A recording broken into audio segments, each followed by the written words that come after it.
All right, let's dive into the work of a philosopher who gets a bit of a bad rap, the so-called great pessimist, Arthur Schopenhauer. But, his big work, The World as Will and Representation, is so much more than just doom and gloom. It's honestly one of the most profound and frankly mind-bending ways of looking at reality ever put to paper.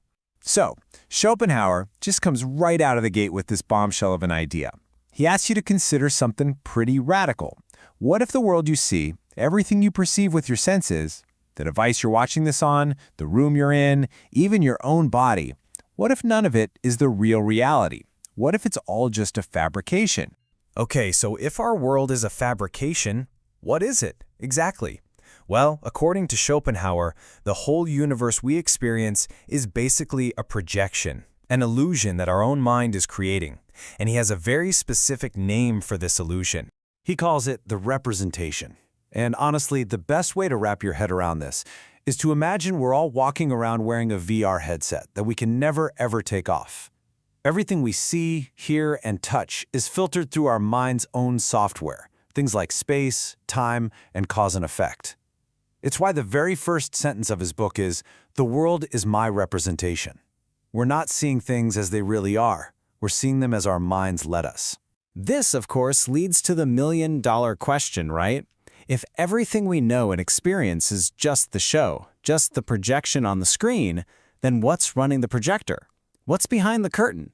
What is the actual reality that's being beamed into our minds? And this is where we get to Schopenhauer's most famous and most radical idea. He says that behind this whole world of appearances, there's just one single, unified, fundamental reality. And he calls it the will. Okay, so just think of it like this. Reality isn't just one thing. It's got two sides to it, kind of like a coin. Two different aspects that we can tap into in different ways. So on one side, you have the representation. That's the world we see, filled with all these separate things, trees, planets, other people, all neatly sorted by our minds. But on the other side, there's the will. This is the true, hidden inner nature of absolutely everything. And here's the kicker.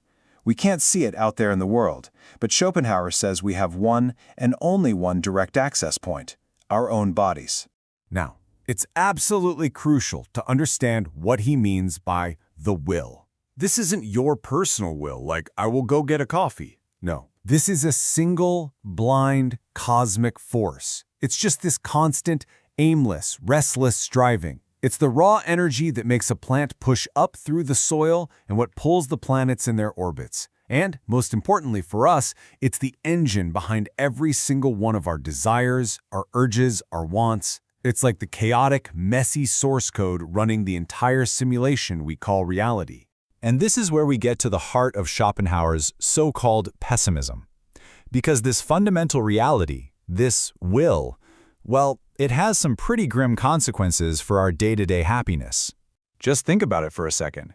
If we are just individual little sparks of a giant cosmic force that is defined by endless, aimless wanting, what does that mean for us? It means our basic setting is to want, to crave, to desire, to feel like we're lacking something. We're basically little puppets, and the force pulling our strings, the will, can never, by its very nature, be satisfied.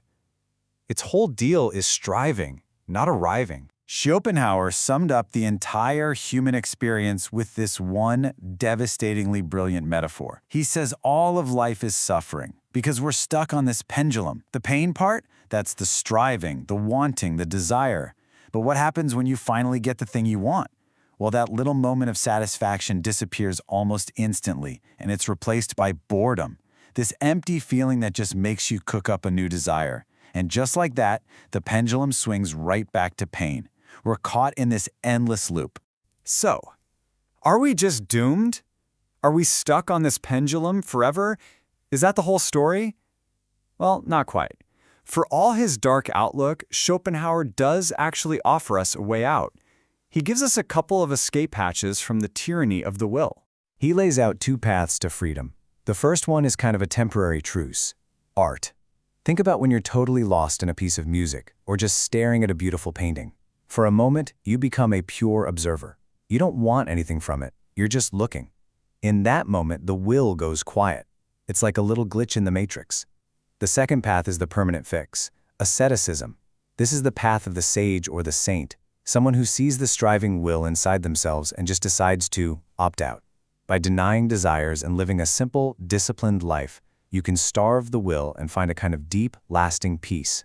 And so Schopenhauer leaves us with this pretty stark choice. We can just keep being puppets of this blind, striving will, swinging back and forth forever between pain and boredom.